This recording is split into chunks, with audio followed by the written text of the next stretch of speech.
lists within days of publication. Alex has now taken the next 65 essays and turned them, along with some of his other thoughts, into the audiobook you are now listening to. If your experience is typical, you won't just enjoy it. You'll tell your family and friends about it, and give it often as a gift. Alex stands out in the financial publishing world because his writings are smart and accessible to readers. His views are sharp, uplifting, and often amusing. More importantly, his investment advice works. But his thoughts on how to live a fuller life are just as valuable, perhaps more so. In Beyond Wealth, Alex engages us further, both intellectually and soulfully, fostering our inner wisdom so we can see things more clearly and make better choices in our lives. Alex is a master craftsman of the written word. Through each short essay, we are provoked to give attention to the things in our lives that matter most. You will notice in these essays that he virtually never tells you what to do, or even what to think. Yet, the sheer persuasiveness of his voice compels you to acknowledge his point of view and follow his pathway to a richer life. If you are like me, whenever you come across something that makes you feel energized, uplifted, reborn, set straight, or enlightened, you want to share it. It could be a new song or piece of art that exhilarates you or touches a deep chord. It could be reading a short story that opens your eyes to something new, or meeting someone that you want to have in your life. When these magical moments happen, we want to share them. That is how I feel about Beyond Wealth. I already know you're going to love it. Julia Guth, Executive Director, The Oxford Club. Introduction. Beyond Wealth? A friend asked with a strange look when she heard the title of my new book. Why Beyond Wealth?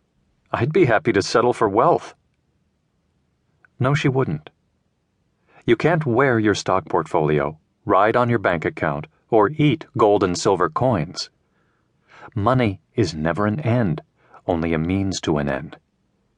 If you have plenty of money and the things it can buy, your life won't mean much if you don't have decent health, someone to love, close friendships and personal interests, and something to get you out of bed in the morning. I don't mean to downplay the importance of money in today's world.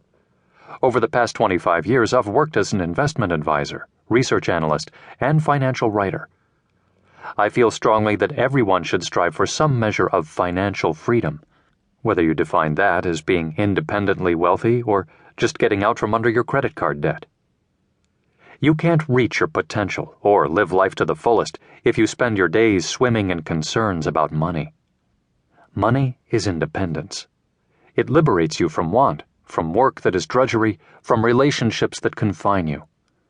No one is truly free who is a slave to his job, his creditors, his circumstances, or his overhead. Money determines the kind of house you live in, the neighborhood your kids grow up in.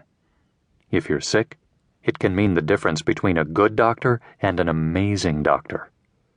If you need an attorney, it's the difference between using an ambulance chaser and getting the best legal representation money can buy. Wealth is the great equalizer. It doesn't matter if you're a man or woman, black or white, young or old, tall or short, handsome or homely, educated or not. If you have money, you have power, in the best sense.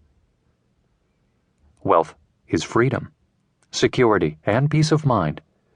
It allows you to do and be what you want, to support worthy causes and help those closest to you. It enables you to follow your dreams, to spend your life the way you choose. Money gives you dignity. It gives you choices. That's why every man and woman has the right, perhaps even the obligation, to achieve some level of financial independence.